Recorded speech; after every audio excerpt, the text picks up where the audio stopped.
Okay, it's not good morning. Good afternoon, everyone. Get this a little bit closer. Thanks for everyone for coming. My name's Stephanie Shimazu. I'm the director of the Bureau of Gambling Control. And I actually have a script because we are going to be doing the same thing in various locations, so I want to make sure everyone hears the same thing. So on behalf of the Department of Justice, Division of Law Enforcement, Bureau of Gambling Control, I'd like to welcome you all to this regulation workshop to discuss the issue of rotation of the player-dealer position. So this is the first of 7 workshops that we will be holding in various cities throughout the state. We chose the locations to try and make it convenient and accessible for people who want to participate and provide input on the issue. So we kind of just we're going to go back and forth north to south for the next few months. So the Bureau looks forward to hearing everyone's thoughts today, and I understand that individuals feel very strongly about this issue, but please know that today's workshop will be conducted in a civil, collegial manner. I believe that while we can have opposing views and opinions from one another, it is possible to have civil, constructive, and professional discussions. And I ask that we keep this in mind throughout these discussions. We can't tolerate discussions or behavior that are discourteous or disrespectful of others. Additionally, with so many people interested in participating in this process and wishing to present input to the proposed regulations, it will be important for everyone to keep their comments brief. We're asking to 10 minutes. And we will wait until you have completed your presentation before asking for any clarifications or questions that we might have so that we don't cut into your allotted time. If you've already submitted your comments to the Bureau and have new input today, you may wish to concentrate on the new input. Also, if you have brought your comments in a letter to present to the Bureau today, please note the copies will be posted to the Bureau's regulation website, as will any other written comments already submitted or that will be submitted during this process. So with the volume of comments likely to be received, it's simply not economically feasible or environmentally friendly for these comments to be distributed in hard copy form. So they'll be available on our website. Just a note that the regulatory process can be lengthy. However, that in part is to ensure that all stakeholders have an opportunity to voice their concerns and opinions. The Bureau is committed to ensuring the regulatory process is followed and ensuring that all stakeholders are heard. So as a reminder, this is just a workshop, and we are in the informal stages of the regulatory process, and we will continue with the informal process until such time we are comfortable that we have received, reviewed, and analyzed all your input and your concerns. We also strongly encourage you to provide any suggested language for the proposed regulation during this informal process. So the ultimate goal of these workshops is to develop a regulation change which provides clarity to the existing statutory provisions for licensees and direction on how to incorporate this into game rooms with the statutory framework in mind. And with that, I will turn things over to the moderator for today's workshop. Suzanne. Good afternoon. My name is Suzanne George, and I am the Regulations Coordinator for the Bureau of Gambling Control. In addition to myself and Director Shimazu, today we have with us Neil Houston from the Indian and Gaming Law section of the Department of Justice. Brent Joe, he is a Deputy Attorney General with the Bureau of Gambling Control. Nathan Diwali, he is Assistant Director of the Bureau of Gambling Control. Jeff Smith, who's in the audience. Jamin Teague, who is Special Agent in charge of our Compliance and Enforcement section of Northern California.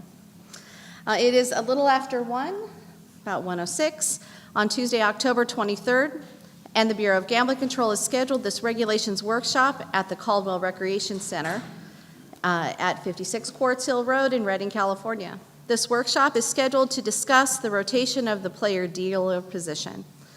Notice of this workshop has been previously published to the Bureau's webpage, sent via email and mail to interested parties, stakeholders, and members of the Bureau's regulations or rulemaking distribution list. A few housekeeping items. If you did not have an opportunity to sign in at the back, there's a sign-in sheet. Please take the opportunity now to do so. While no one will be excluded from participation in these proceedings for failure to identify oneself on the sign-in sheet, this sheet will be used to call persons who wish to present in the order of sign-in. Secondly, if you legibly, and I say that because some folks have really bad handwriting like myself, if you provide your complete name, address, and email, your name will be added to the Bureau's rulemaking distribution list if you are not already on that list. The purpose of the rulemaking distribution list is to enable the Bureau to notify interested parties of future rulemaking activities, as well as notice of other regulation workshops concerning this topic. This entire workshop discussion will be recorded. In the interest of time, the Bureau will limit speakers to 10 minutes, and comments must be limited to the issue of rotation of the player-dealer position as noticed for this workshop. Other issues or other regulations will not be covered topics in this workshop. When your name is called to present comments, we ask that you use the microphone at the front, please. Please state and spell your name. And if you are representing an organization or presenting comments on behalf of that organization, please identify that organization. And if you have handwritten or written comments or a business card, please feel free to bring that to myself or to Jenny at the back table. Let me see. The restrooms men's restroom is right here, just past the bulletin board, and the ladies' restroom is closer to the entrance. There's a drinking fountain in between the two. And today's workshop is scheduled for a total of 3 hours. We are planning on a short break depending on the comments, but we will conclude this workshop at 4 o'clock. The next workshop is scheduled for Wednesday, November 14th at 9 a.m. in Los Angeles. The location has not been determined yet. We're still working on that. So if you wish to receive notice of the location of that, please make sure you've signed up either on this list or on the Bureau's rulemaking list. There's a link on our website. All right, so to introduce the topic, in 1984, the California Constitution was amended with the voter initiative Proposition 37 and the November 6, 1984 general election. Proposition 37, also known as the California State Lottery Act of 1984, added provisions of government code and amended the California Constitution, authorizing the establishment of a statewide lottery in California. Proposition 37 also added a prohibition in California of gambling casinos, the type that exist in Nevada and New Jersey. Specific to this prohibition, Proposition 37 added Section 19E of the Constitution, which reads, "The legislature has no power to authorize and shall prohibit casinos of the type currently operating in Nevada and New Jersey." Until this proposition was enacted, casino gambling was prohibited within California by statute, not by the Constitution. Chapter 10 of the Penal Code contains code sections specific to gambling, sections 330 through 337Z. Penal Code Section 330, first enacted in 1872, prohibited 6 specifically named games or any banking game played with cards, dice, or any other device for money, checks, credit, or any other representative of value. This section was amended 4 times since 1872, extending the list to specifically named games and changing the penalty and sentencing structure. I am not going to attempt to read the names of the games because I'm not going to embarrass myself trying to pronounce some of those names, I'll be honest. But you're welcome to read that section. In 2000, Section 330.11 was added to the Penal Code. In 2001, Section 330.11 was amended by Assembly Bill 54. Penal Code Section 330.11 provides, this one I will read. Banking game or banked game does not include a controlled game if the published rules of the game feature a player-dealer position and provide that this position must be continuously and systematically rotated amongst each of the participants during the play of the game. Ensure that the player-dealer is able to win or lose only a fixed and limited wager during the play of the game, and preclude the house, other entity, a player, or an observer from maintaining or operating as a bank during the course of the game. For purposes of this section, it is not the intent of the legislature to mandate acceptance of the deal by every player if the division finds that the rules of the game render the maintenance of or operation of a bank impossible by other means. The house shall not occupy the player-dealer position. There is not, however, any text within the California Constitution or the statutes of the state that define what constitutes continuously and systematic rotation of the player-dealer position. The Gambling Control Act and Business and Professions Code, Section 19826, Subdivision G, assigns the Department of Justice, Bureau of Gambling Control, the responsibility of approving the play of any controlled game in gambling establishments within California, including placing restrictions and limitations on how a controlled game is played. The Gambling Control Act also mandates the adoption of regulations which provide for the approval of game rules by the Bureau to ensure fairness to the public and compliance with state laws. The topic of rotation of the player-dealer position is now open for public discussion. Going just in order of sign-in, and I will ask, out of a formality, if Josh Rosenstein from the California Gambling Control Commission wishes to present comments. Okay, moving on. Art Van Loon. Can I reserve the later? Is that okay? I know it's going to be important that we are going to see. If not, I'll keep us. Okay, well, if everybody starts to pass, you're going to be next up when it comes back around, so just forewarn you. Okay, is it Randall Hempling?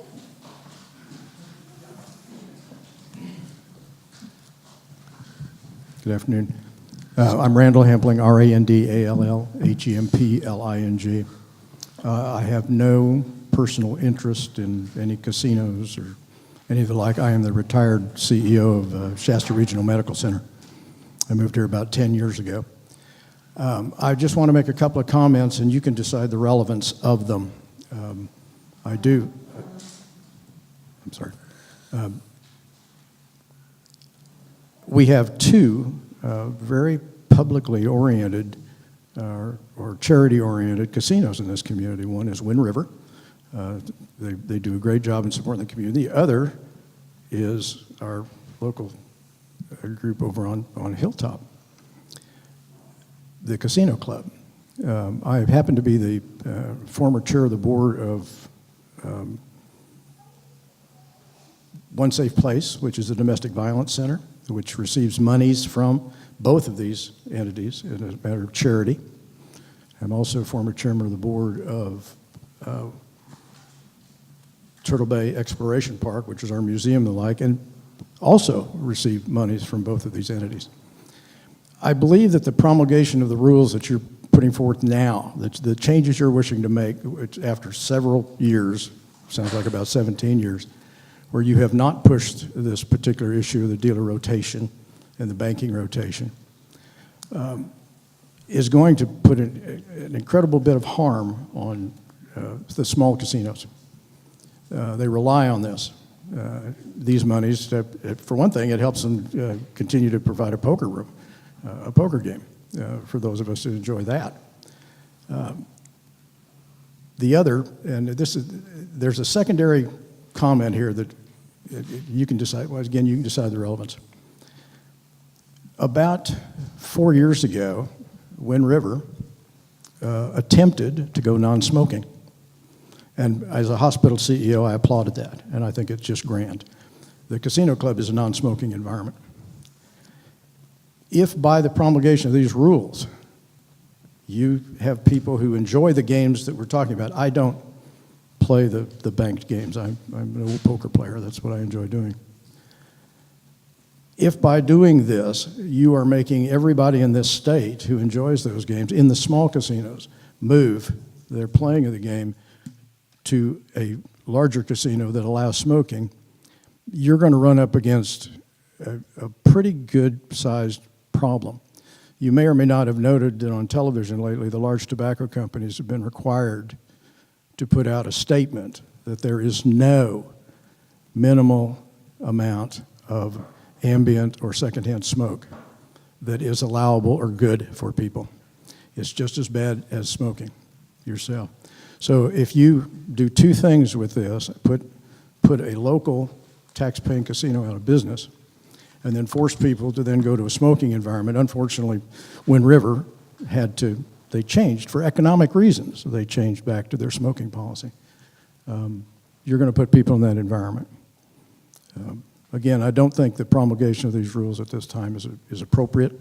I think it's done for the simple purpose of putting these small casinos out of business, and for no other reason, since you have not enforced these rules to this great extent over the last 17 years. So, thank you. Thank you.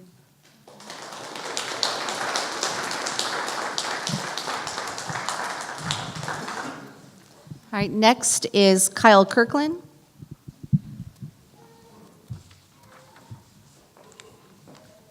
Hi, let's try that. My name is Kyle Kirkland, K-Y-L-E-K-I-R-K-L-A-N-D. Director Shimazu, staff members, thank you for allowing me to speak. I'm here on behalf of the California Gaming Association. I'm president of the California Gaming Association, which is the 501c6 trade organization that represents card rooms throughout the state. I'm also here as the president and general manager of Club One Casino, which is an operator in Fresno and has been in continuous operation for 23 years. On behalf of, wear two hats here, on behalf of the industry, we recognize the need for compliance and rulemaking and appreciate the opportunity to go through the process. And I want you to know, as an industry, we're prepared to go through that thoughtfully and carefully and work through that. We understand the need, and we're regulated, we need compliance, you have a strong interest in public safety, and we have an interest in consistency in the application of rules. What we would ask is that we really carefully balance the legal need and the social impact. As the prior speaker spoke, there are card rooms all throughout the state that have an impact on their community. We've talked, as you know, about the jobs and the community impact we have and the investment we have in our communities. One thing people don't always see is the investment that our staff members have in their communities. We can see the beautiful facilities that our folks put up, that our card rooms put up, but it's not always clear that behind that are also hundreds of thousands of employees that have homes and investment in their community. So the games that we're talking about and the regs that we're talking about cover about 70% of the economic activity that we have in card rooms. And so any change will have an impact on us, and change that isn't really carefully thought out could have unintended consequences and have a real impact on our jobs, communities, and the people behind them. I will, reiterate that our industry I believe wants clarity, standardization. I do know that we want some flexibility because there are card rooms, north, south, big, small, all of whom offer a range of card games to which these are applied, and sometimes in different manners. But the standardization and the predictability of these games and the enforcement of them, I think, is very important to our industry, and we're prepared to work in cooperation with you toward that.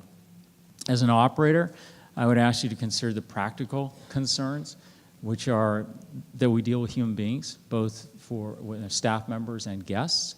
For example, just to put it in perspective, the verbal offering of the player-dealer position, there was some talk in the past about having that being verbally refused. And if you think about how human beings are, if I offer to fill your water glass one time, two times, third time, the fourth time I might be wearing it. And there's a human element in what we do, both from the guests and from the staff members. As another practical matter, I'd like to know, I'd like some emphasis on how we're actually going to implement and train and monitor what we put in place. I know when we went through this exercise before, and as you recall, a year ago, we went through and talked about what might work in terms of player-dealer rotation. And one of the strong concerns for the industry was, hey, let's think about the practical application of this, but also, too, from your side, the enforcement of it and the oversight, but from our side too, how are we going to train our folks and put it in place so that we can satisfy your needs? And I think that's very important to stick to. Anything that we can do to take you through how it actually gets practically put in place, we'd like to be able to do that, because we have a whole host of other California laws, meal periods, breaks, all these other things that we have to accommodate in the application of what we do. Overall, I think we're anxious to get to some kind of workable solution. I think, I share the concerns that others have, that we've been operating for several decades. in some cases under existing formats, certainly with respect to some games, but certainly over the last decade with respect to offering the player-dealer position.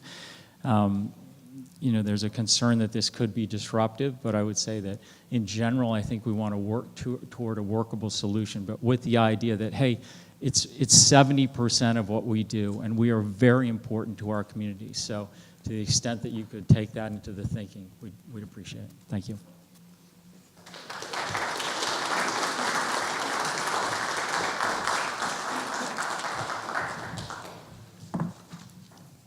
All right. Ardath Heyer.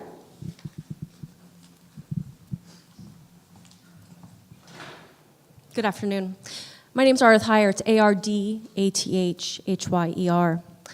I've been employed at the Casino Club for 16 years. I moved here from the Bay Area, from the Santa Cruz Mountains, in search of being able to buy a home. I had a very good job in the Bay Area, was married, both of us worked, couldn't afford to buy a home. It had been a dream to buy a home, and when I moved here and started at the Casino Club, it enabled me to be able to do that. It also enabled me to be able to gain guardianship of my 4 nieces, nephews, and raise them. Give them a life here that they wouldn't have been able to have with their parents. I believe that this will hurt all small card rooms. It's such a large part of our income. We have a moratorium, on card rooms till middle of the 2020s. I guess what I'm saying is that there's a moratorium on us, but not a moratorium on them. More and more tribal casinos are popping up with card rooms that take away from our business.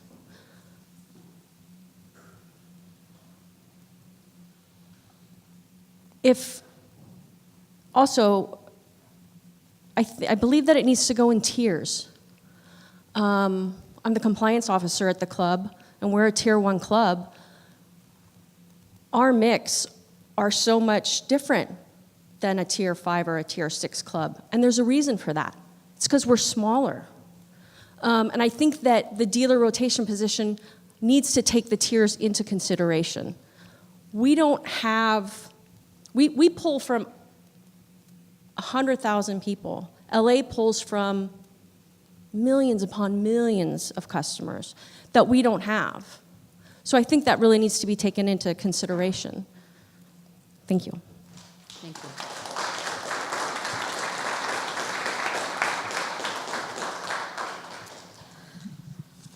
Clinton Jones.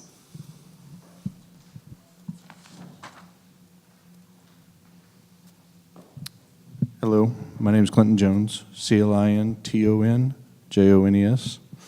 I have been employed at the Casino Club for 5 years now. I just wanted to come up here and make it short and sweet as the fact of, thank you.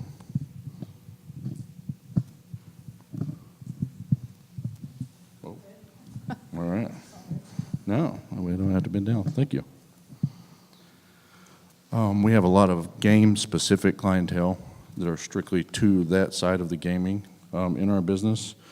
And with our small player base that comes in, a lot of these rule changes that could happen could really affect that game-specific clientele, and without having multiple people there, be able to play the game that they like, which would then, in turn, take them down the street and take them away from our small club.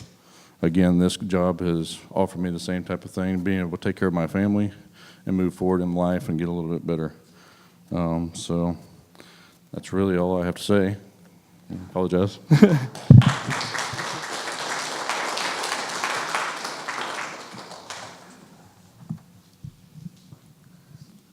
Is it Pam Servin or Seven?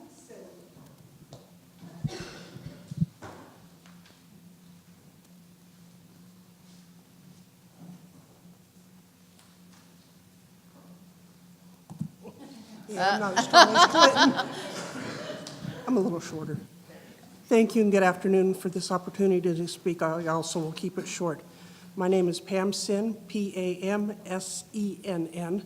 I have worked at the Casino Club for 16 years. I was in a cage cashier, then I moved 8 years ago to the office manager, so I've seen the business go up and down, and if we don't keep what we have now, it is going to affect a lot of people at the club. And I've seen a lot of them come, be able to buy a house, do what they love to do, and it's all because of the casino club. It is not just a club, it is a family, and it has always been that way. And I think anybody who asks who works for the casino club will tell you that. So I ask that you do not change rules because it will affect everybody at the club, including me. Thank you.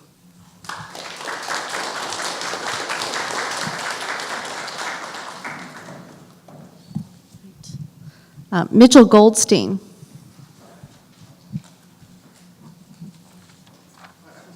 list is short, huh?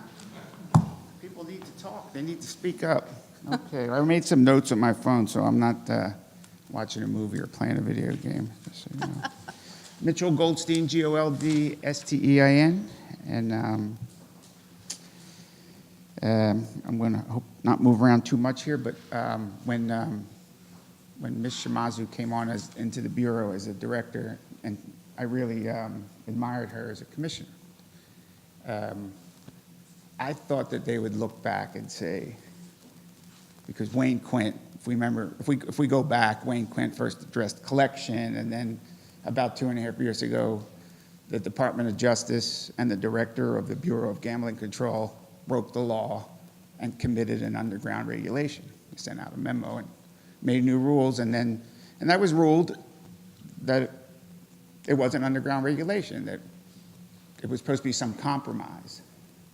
It's not going to stop with rotation, collection, blackjack. They want to make blackjack illegal now, or there's talk about it. So I thought that when the new Attorney General and you came onto the Bureau, that you would say, well, he did what? I mean, how could the Department of Justice break the law? I mean, blatantly. And then after the OAL ruled that it was an underground regulation, nothing. Not a memo, not an apology. Just nothing. Just, okay, we're just going to leave things as they are. There was talk of it, but never anything in writing, not that I can remember. I don't know if anybody can tell me if there was something in writing after that. So I worked for the tribes of California. I was a gaming director for over 10 years. I understand their budgets. I understand their financials. I shared their visions and their goals. And I have no qualms about tribes being successful. I understand their struggle in life. This is them trying to influence our business because they'd like to see us go away. What they don't understand is we have a very, very small impact on their business. Very small. Because I used to do the budget. It actually comes out to 3% of their net. I can prove it to you. So I have 50 employees. They support over 100 people. That's 150 people. If the tribes succeed with all these rule changes, we're starting with rotation. Yes, the rotation rules are vague. They're not specifically clear.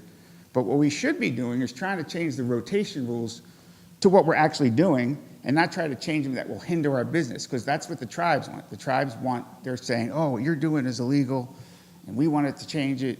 They just want to make it more difficult for us. If we said, hey, okay, we're going to make legal through legislation or whatever process exactly what we're doing now, or we're going to make it clear. It is legal. I think it's legal, because I spent $5 million for my business because I thought it was legal, and I know a lot of people behind me bought and invested a lot in their businesses because they thought it was legal.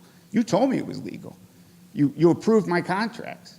Every time it says in there, oh, you can play this game, you can play that game. Here's the rules, Mitch. Go online, you can download them, and here's how the rotation works. And now all of a sudden, you know what? This is not really clear. The tribes don't like it. It's a little vague. So let's just change it. But we want to make it harder. We're not going to make it easier. There's no talk about making this easier. So I want you to understand the impact that I'm going to retire soon. The people that work for me one day, another third party will be there. When I say soon, 3 to 5 years. You're going to put a lot of people out of business. People that are in areas like Reading, Chico, Turlock, Fresno. Has a big club there. That these people don't have other alternatives. These people make pretty decent money, and they buy cars, and they buy homes, and they have children. And you have to really look into the hearts of us and understand and figure out how to support us, how to grow California. I mean, just this last bill for the horse racing thing had to do with, if you read into it, really had to do with more approving house bank games. I'm a third-party provider. My position is strange. I worked in Nevada and Indian casinos. The casinos should be allowed to have house bank games. That's what we should be pushing for. And let the tax base go up and give them slot machines and figure out how to raise taxes for California. But it seems to me, and people say it behind closed doors, I'm not supposed to say it in a political meeting, this isn't a political meeting, that there's so much tribal contributions that everybody's looking at the short term. I need this money because I want to run for this, or I need this money, I want to run for that.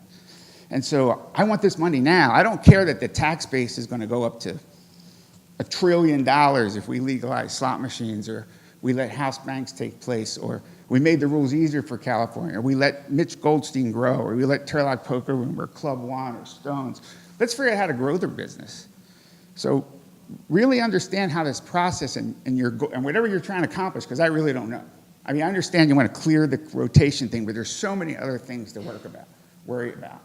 I mean, I got taken for a couple $100,000, and the state was so, by my employees and the employees of the club, and the bureau was so burdened, and the prosecutor was so burdened by so many issues that they couldn't pursue it. That's important.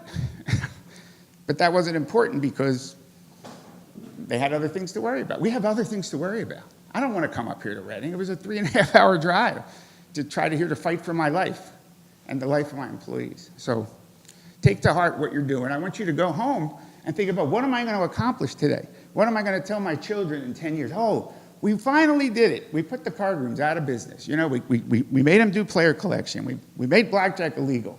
We made them rotate and stopped and closed the game, and we made rotation illegal. I want you to think about that, because that's really what you're doing to us. Thank you.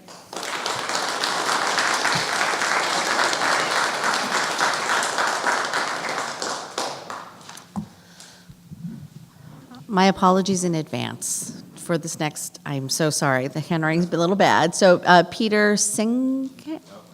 Sangsai. Thank you. You're welcome. Thanks for having me.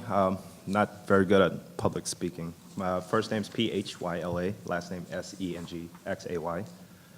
I'm the dealer coordinator for a casino club here in town, one of the best places to work at. I started working there back in 2001, probably one of my first jobs. And I started there, being dealer and working my way up. Now I'm, like I said, dealer coordinator. I've raised 2 fabulous boys because of the money I've made from there. I have a 17-year-old and a 6-year-old, and that's all I have right now besides the club. And if you were to take that away from me, that's going to be kind of harsh. And I would like to say my extended family over here, everyone here wearing Casino Club's gear, if you guys want to stand up, I appreciate that. We're all here. Thank you. Thanks, guys. So we're here to support each other because, like I said, we are family.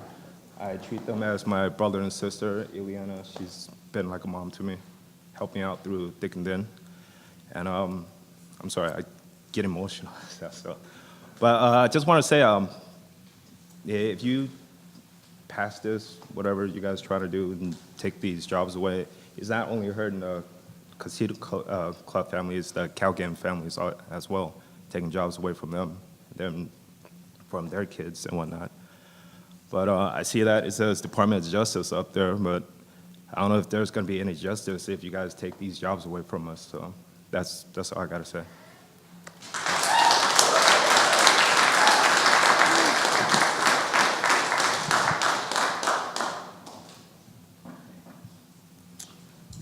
right. Cameron Martin.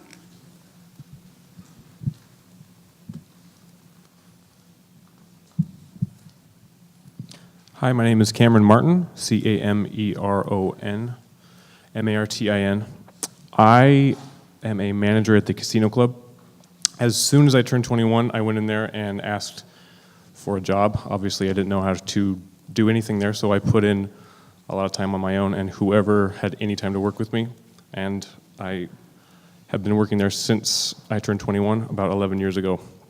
It is a great job. I work on new dealers that come in, and I train them, and I worked there before we had the Cal Games, and poker is what I love and why I work there. Unfortunately, we have a small community, and poker is inherently a high variance game, and a lot of times our poker game breaks up early, and the graveyard is left with nothing. With the Cal Games that have come in, it's provided a way for dealers that work late on the slow nights to make a living. And it's enabled us to hire more dealers and have more people on staff and give us a lot more flexibility with the amount of people that can be sustained on payroll. And it's really been helpful as a way to fill in the gaps of when there is no poker game.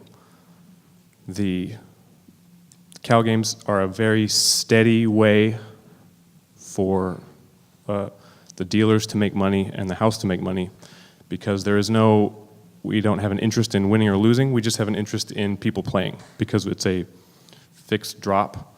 So it's just in our best interest to provide a great environment with hospitality and have it be a fun place for people to come and play. And this rule change is something that I understand the intentions of it. It's just something that I think on paper makes a lot more sense than could ever make sense in doing in real life. It's something that I could see the idea behind. It just wouldn't be practical to execute. And even after just a little bit of time of trying to go through a rule change like that, it would just completely freeze the games. It would make people not want to play at all, and would basically shut it down and drive away all traffic, which really helps sustain the slow times and get us through when the poker action is slower. That's what I have to say. Thank you very much. Thank you.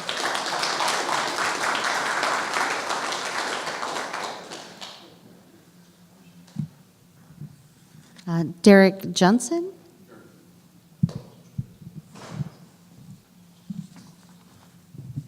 Hi, everyone. My name is Derek Jurin, Derrickjurin.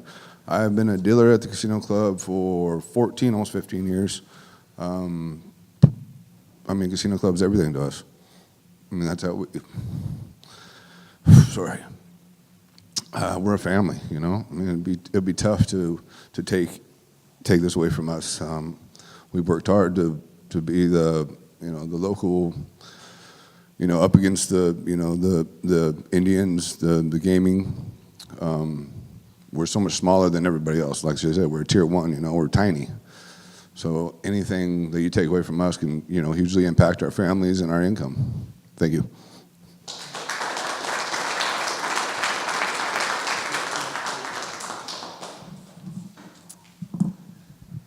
Kim Jacobs.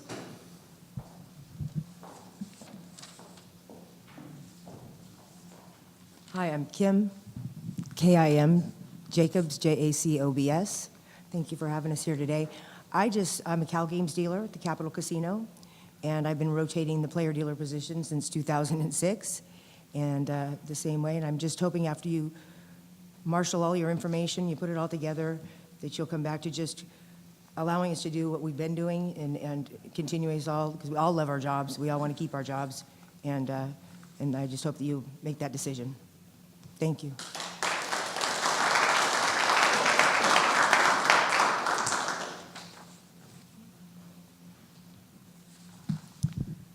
Shane Caldwell.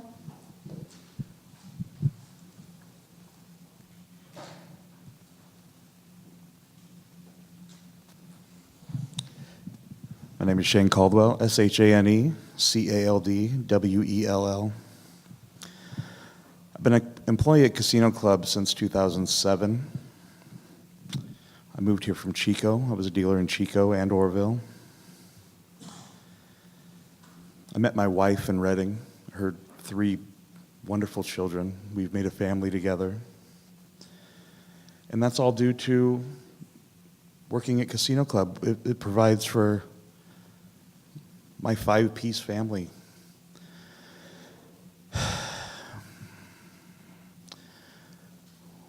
We put our lives on hold for these. We were trying to look for a house recently, and now we have to think about that. We have to think about possibly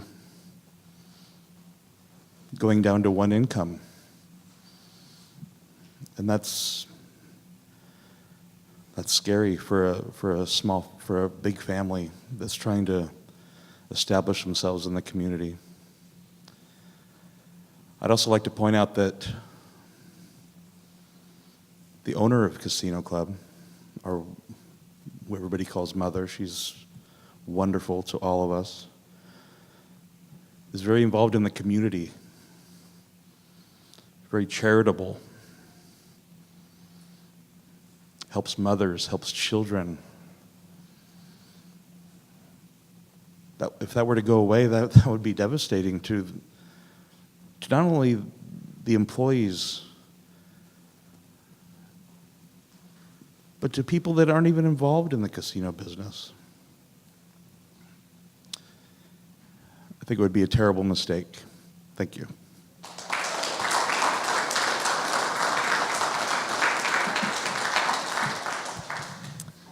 David Freed.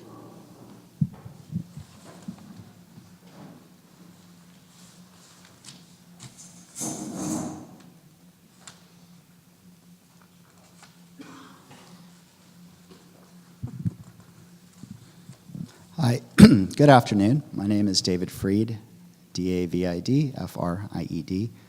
I represent the California Grand Casino and Oaks Card Club in the Bay Area. I'm an attorney. Thank you for holding these workshops and for taking the time to thoughtfully think about how Penal Code Sections 330 and 330.11 apply to the player-dealer games. I'd like to address some of the legal issues that I know that you have to deal with. To begin with, California court decisions and statutes authorize player-dealer games where one participant can wager against all the other players during the hand. None of those cases require that the player-dealer position rotate to a different participant every 2 hands, which is what the tribes have been asserting. In one case, Oliver, the court did rule against game rules where rotation may never occur, and a single participant could occupy the position continuously, quote, for a long time. But that court never defined what it meant by a long time. With that in mind, I'm going to take a few moments to trace the relevant court cases and statutes, talk about some of the tribal arguments, and then talk about approaches to regulation and factors that you should consider. And all within 8 minutes. Well, if you could give me a little time gesture or just something like this when I'm getting close to the end. Oh, good. So Penal Code 330 prohibits banking games, and the Court of Appeal in Sullivan versus Fox define that as a house or a bank as a participant in the game, taking on all comers, paying all winners, and collecting from all losers. 4 Court of Appeal decisions have held that player-dealer games are not banking games. Sullivan versus Fox, decided in 1991. Huntington Park versus County of Los Angeles, decided in 1988. Bell Gardens versus City of LA, 1991, and Walker versus Meehan, 1987. In each of those cases, the practice was to offer the player-dealer position every 2 hands. There's no statement in those decisions or laws, or the laws that followed, that the position has to rotate at that time or every 2 hands. None of the courts even held that the offer had to be made every 2 hands. It was just what was in the game rules in those cases, and it's been customary since. The Oliver decision did not differ from the reasoning of the 4 earlier cases. It disapproved only of the game rules in that case, because it felt if the position never rotated, it was possible, quote, a player with a significant amount of money to bet can hold the position of player-dealer, quote, for a long time. After Oliver, AB 1416 was adopted to codify the use of player-dealers. In Section 33011, the legislature confirmed that player-dealer games are legal under the Penal Code and state constitution. As proposed, AB 1416 would have provided that no player could hold the player-dealer position for more than 2 consecutive hands. But in the Senate amendments dated July 5, 2000, that language was removed. The legislature deliberately did not require rotation of the position every 2 hands. Instead, they required continuous and systematic rotation, also undefined. Now, the tribes incorrectly assert that the position must rotate every 2 hands, but that, I think, fails for 2 reasons. First, that's hardly a, quote, a long time under Oliver. It's only a few minutes. There's no credible suggestion that Oliver thought the rotation had to occur every 2 hands or was concerned even with measuring time in minutes. In short, the tribes want to rely on Oliver, but they want to ignore that part of Oliver when they demand a short interval. Second, because the legislature deliberately removed the rotate every 2 hands requirement from AB 1416, we can't interpret the law to require that. That's from a Court of Appeal decision, People v. Goodloe, 1995.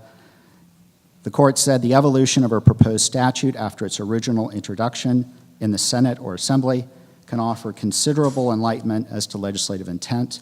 Generally, the legislature's rejection of a specific provision which appeared in the original version of an act supports the conclusion that the act should not be construed to include the omitted provision.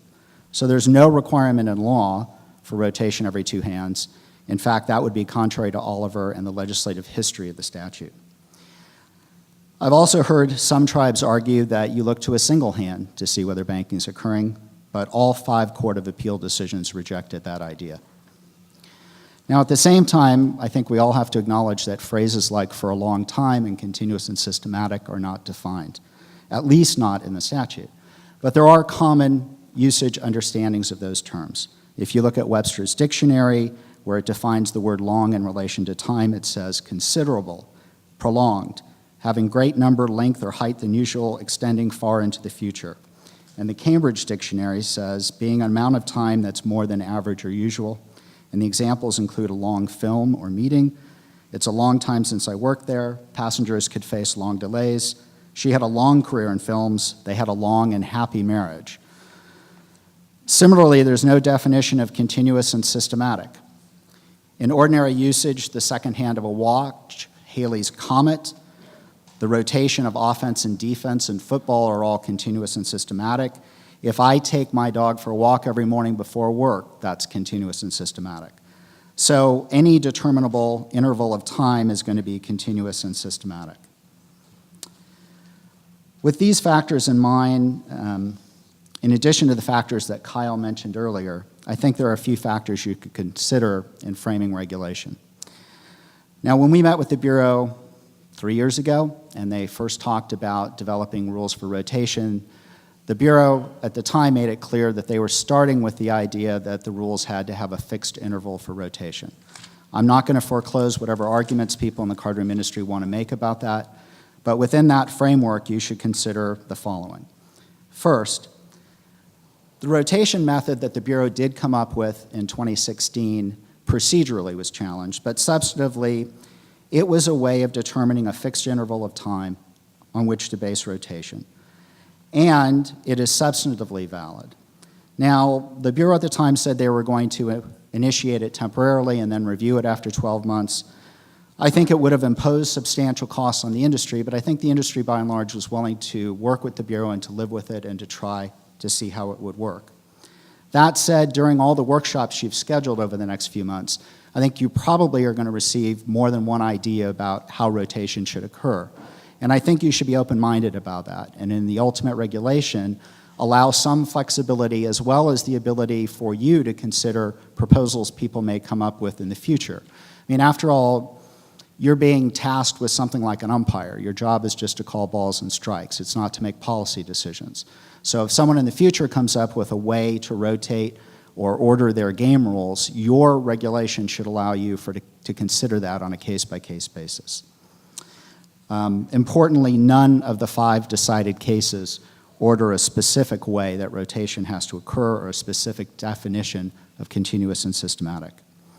I know that the former bureau chief wanted to simplify your inspection practices by having a single method.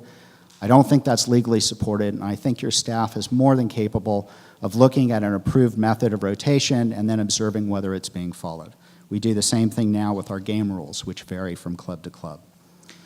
The second consideration is, because your regulatory effort is spurred by legal concerns, not policy concerns, to the extent there's more than one possible place for you to draw any lines, you should draw it in the least restrictive way to satisfy what you think the legal requirements are, and without undue harm to the industry and the employees that you've heard from and the cities. You're not tasked with overdoing it. You just need to do whatever you believe is minimally legally required. And you shouldn't deviate more than needed from prior interpretations from the Bureau. The greater the change you seek to make, the higher your burden in court will be defending the change. If you look by analogy to a case called City of Santa Ana versus City of Garden Grove, it talks about an agency construing a statute creates a precedent that requires consistent interpretation. At least that's one reason why you may want to view changes incrementally rather than doing anything drastic. Finally, I think you're going to need some type of due process in whatever regulation you draft. There's going to have to be a procedure for submitting games and for challenging decisions if a card room or someone else submitting a game believes that you've made a mistake. In general, I would say for more than 30 years, card rooms have operated player-dealer games with the approval of the legislature, the courts, and the Attorney General. No drastic change is needed. I think at this point, if you're going to make changes, you should consider making incremental changes. I think for institutional and legal reasons, small steps are more advisable than anything drastic. If you have any questions, I'm happy to answer them.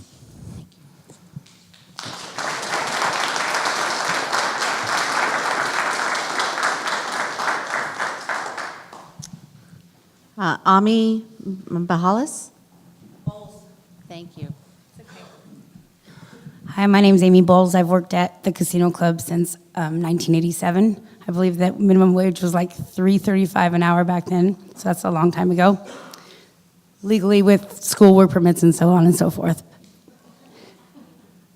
So I just wanted to note the change in employee number that we've had since we started the Cal Games, and we have hired quite a few employees, local residents of this county, and also Cal Games has hired quite a few local residents of this county and trained them, paid, just supporting our people. That's all I got to say. Thanks.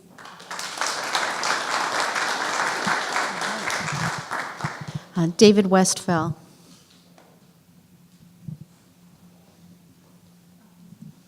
And his assistant. Hi, my name is David Westfall, DavidWestfall. I've worked at the Casino Club for 2.5 years now. It allows me to let my fiance stay at home with my boy and provide for my family, something I take much pride in. The Casino Club is definitely my second family. I haven't been there as long as a lot of the people there, but they took me in just with open arms, and something I'm eternally grateful for. I love working there. I've had a lot of jobs throughout the years. I've never had a job that I looked forward to going to every single day. This is a big part of our income, a big part of our life, our livelihood, and it's really scary to us to think about what would happen if these were taken away. I don't know what I would do. I don't know what my family would do. This is my first child. We're learning how to raise him, how to get through this as parents. And working there affords me a lot of the time and income to be able to have certain luxuries that make it easier as a parent. Being able to afford diapers and formula without any assistance, being able to not have to borrow money from my parents. And I know those don't sound like huge things, but they really are. And it would put a huge strain on all of us if these were taken away, if these games were taken away from us. And I guess I just don't see who these policy changes would be protecting. It's hard for me to get behind something that only seems like it's hurting people. So I would just like you guys to carefully think about all of us, all of our families, when you guys make your decisions. Thank you.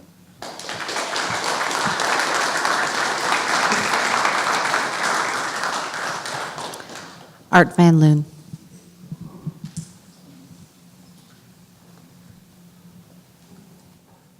Well, thank you for rolling me. My name's Art Van Loon, A-R-T-V-A-N-L-O-O-N. Represent Stones Gambling Hall and 7 Mile Casino. About 800 team members. Majority of our revenue is based on our Cal games. And when we look at the changes in the game, and one thing that we worked with the Bureau, like David and Kyle were suggesting, when we worked with you 3 years ago, trying to figure out a solution that actually complies with the law as well as protects the job, I really hope that that process continues. You know, one thing that was not mentioned, and I know I mentioned this when I was working with the Bureau, I've been involved with Indian gaming from 1987 to 2005. We actually had very similar games. We had rotation, but it was a lot different, a lot less restrictive than what our current rules are right now. Our rules that we had on rotation back in travel days was one shoe. You had to play one shoe in order to qualify to be the player dealer, and you could take that for the whole time, which could be, and this is without being offered. So somebody could actually take the player dealer position for a continual, for one whole shoe, which could be, an hour long. Another thing is we actually put requirements. The player dealer actually had, and this is in tribal casinos, requirements. In California card rooms, we do not. Our basic minimum that we have on the table is what the player's minimum is. So the player dealer minimum is the same as the player dealer. The reason why I bring this up is it's a little disheartening when we have some of the tribal issues, the other stakeholders that are looking at our games as being, questionable, when I was on that side when we first put Cal games in, and it was a whole lot restrictive than what we currently have now. And I just hope that we are very mindful that whatever that we do to clarify the laws actually take the consideration of the people that we employ, the players that play in the tables, the whole process, that we look at it from a realistic standpoint and just take the, not just to be, acting very harshly. I think that, taking it in steps and actually looking at what is required to not what is politically, expedient is very important. Thank you very much.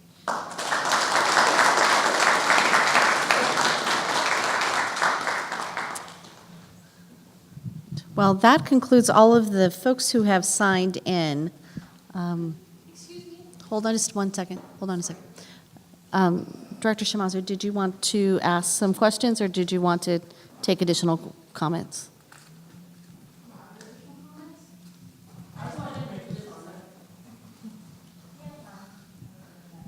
We have time, so please approach the microphone.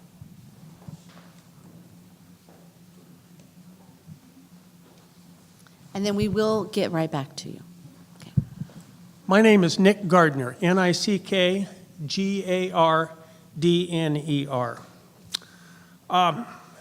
If you close these card games down in the private small casinos, such as the Casino Club, and I choose to play these games, you're forcing me into a smoking environment.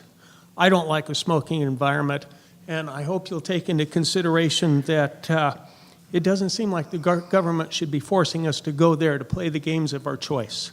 Thank you.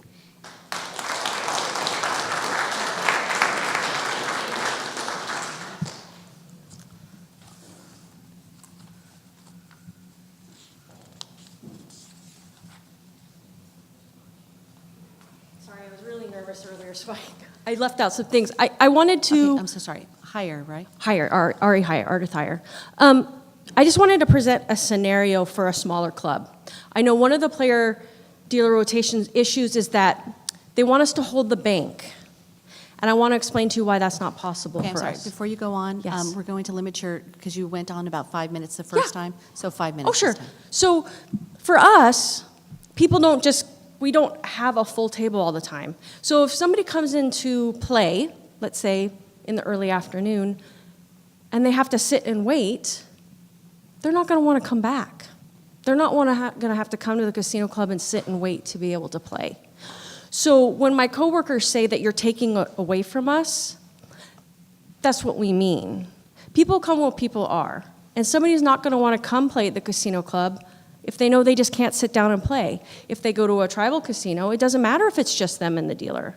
And some people prefer to just play with them and the dealer. So I'm asking you also to take that into consideration. Thank you.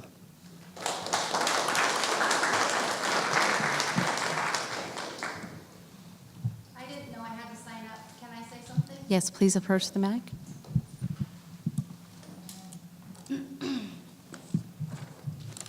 Okay. Hi, my name is Jessica Lawrence, JESSICA LOURENCE. I work at the casino club, and I am one of the newest employees, so I am the job that is going to be taken away. Like, this is it. I'm going to lose my job. And my husband works there as well. So if we both lose our jobs, then we have no income, zero, and we have 4 children, and we live on a farm that we have to sustain. So that's what I want to say. Thank you.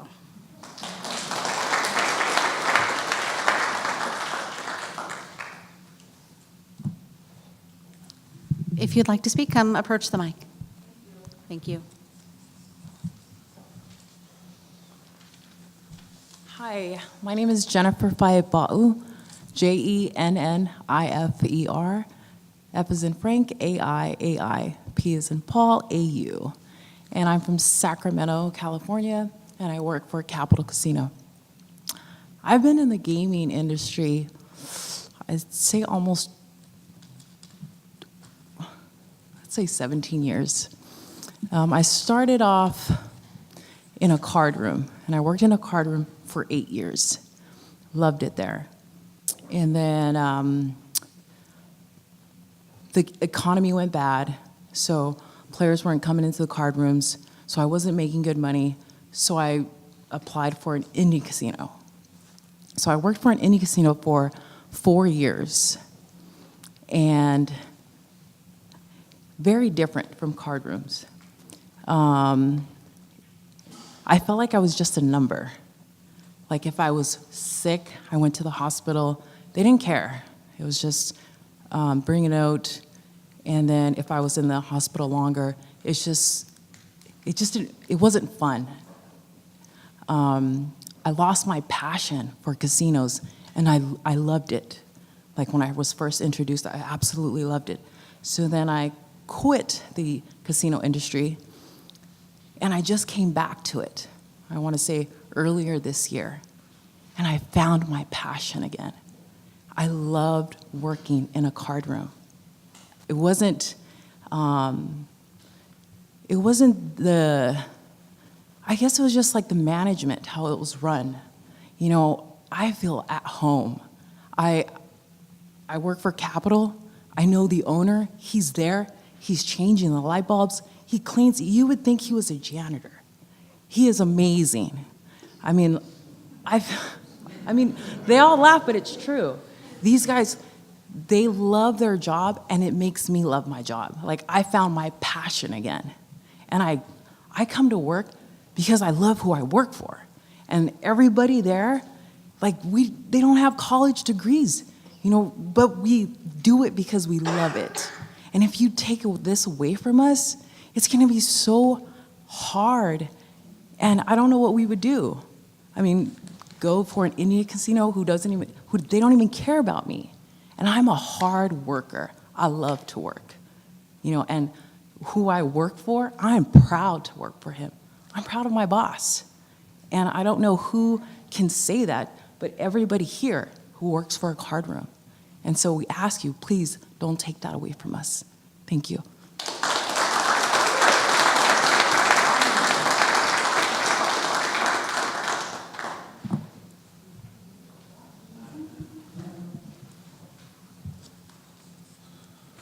Thank you guys for the time. The one thing I'd like to say is... Sorry, your name, please? Sure. Stan Seiff, S-E-I-F-F, Casino 99 in Chico. You need to consider the public. I think these decisions, calm down a little bit, these decisions will affect them greatly.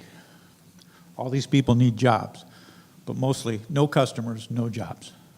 This will knock them out. So you do need to consider, again, you need to consider the public. You're supposed to protect them. Options that they have provide protection. Giving them one place to play a game doesn't protect them. So please make sure you protect the public. Thank you.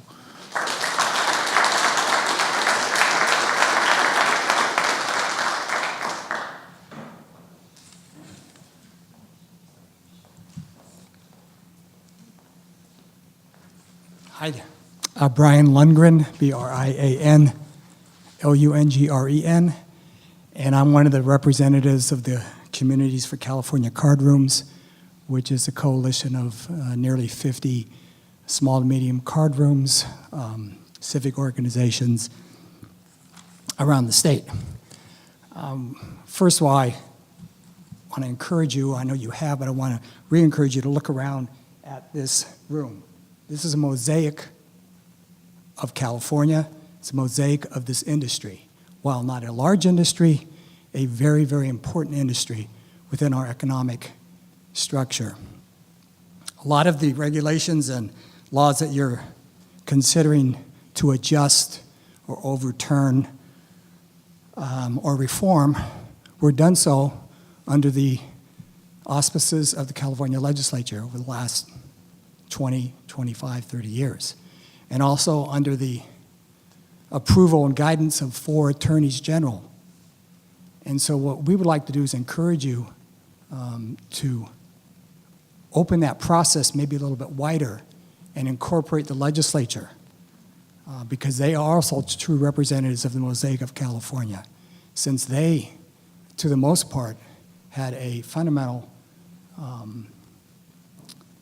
representation and responsibility in instituting this industry, which is very important. So we ask you for that consideration. Thank you very much.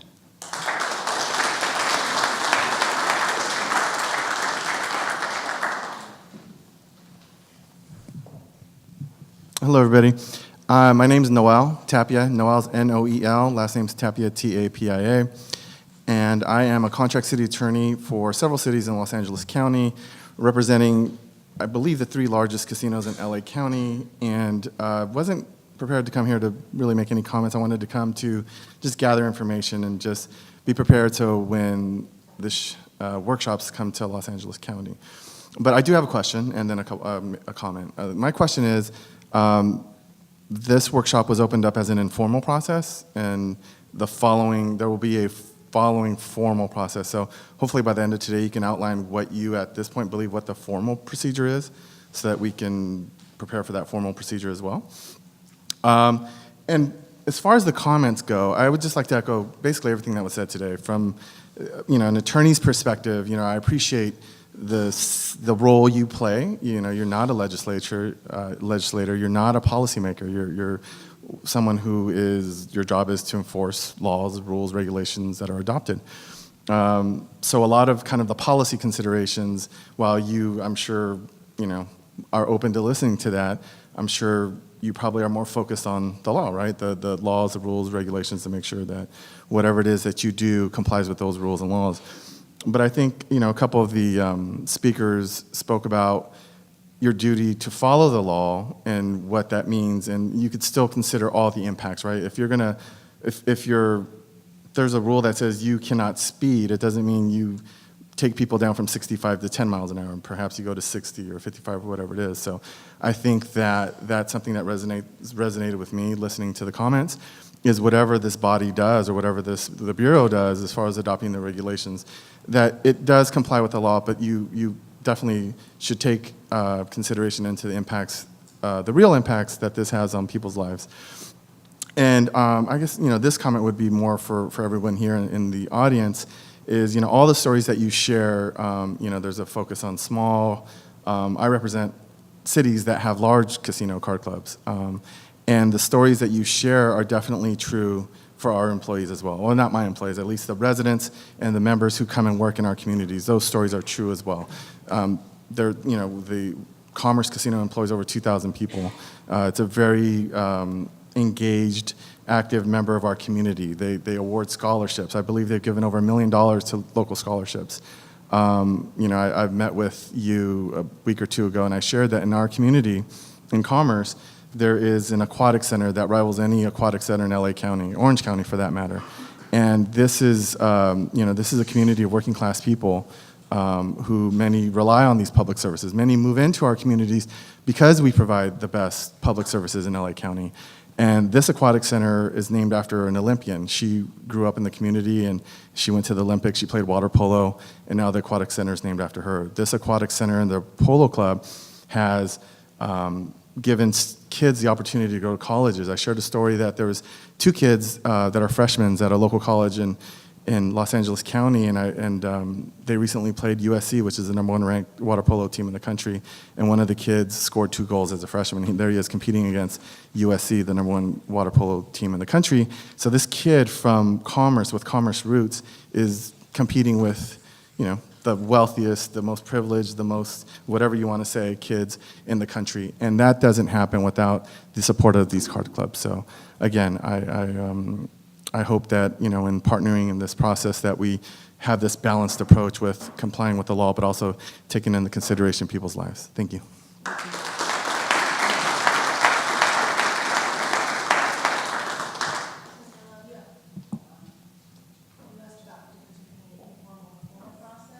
So I think just to kind of go over what the workshops we envision it doing, there is a formal regulation process where you have a year to go through it all. We would have draft language out, we would receive comments, we would have public hearings and things like that. These workshops are meant to kind of vet through some issues, hear from everyone, so that before we even get to that stage of drafting and putting it out for public comment, that we're able to hear from everyone. We've thought about different issues when we're drafting the language. So that's why we're kind of going back and forth across the state to try to hear from everyone and get the input. So then when there is some language put to paper, we have thought about a lot of themes, hopefully worked out some issues, so we're not starting from scratch. I know we've gone through regulations at other places. When you just put the language out there, sometimes you don't anticipate all of the kind of the issues that come up. So this is a way for us to hear from everyone now. So also, I don't know if anyone else wants to talk, but I want to thank everyone for coming today, and I know that you took time out of your busy schedules and came to share your stories, so we really appreciate that, and we hear you. I do want to comment on one thing that in terms of, I guess the comment of like us not doing something, we have to do something, but we're not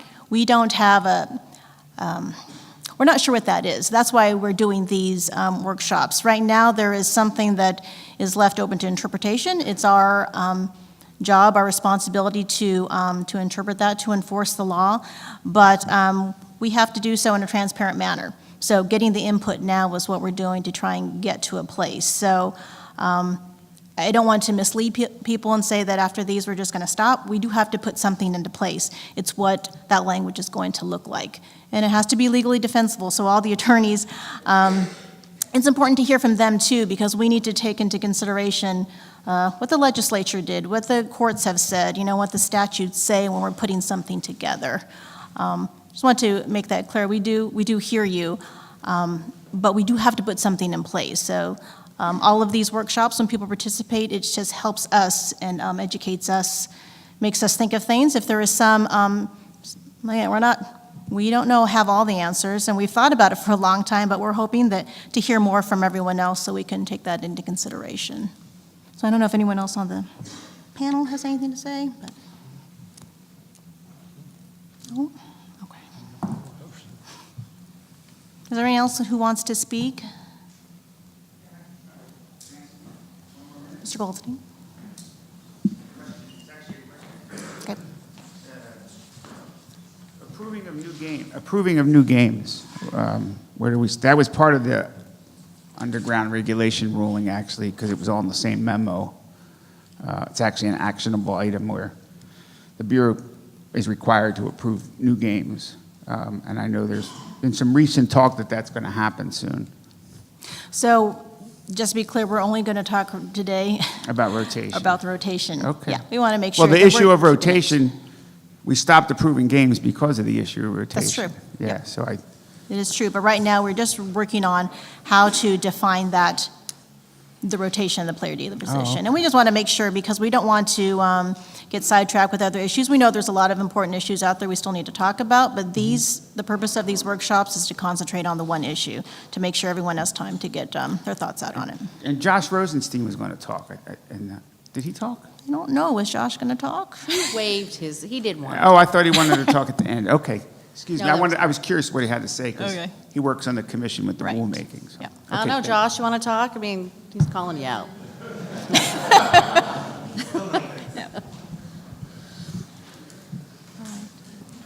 Well, There's no more? All right, one more opportunity. Anybody want to speak? If you haven't already, you haven't used all your time. I mean, David, you have 15 seconds left. I don't know. Okay. Okay. All right. Well, seeing that there are no more persons who wish to present comments, it is now 2:18, and the Bureau greatly appreciates the time you committed to today's discussion. We will analyze all the information discussed today, and we'll move forward with this process when appropriate. This concludes the workshop discussion for the issue of rotation of the deal for the workshop scheduled in Redding, California. Thank you all for your attendance and for your comments. Thank you, everyone.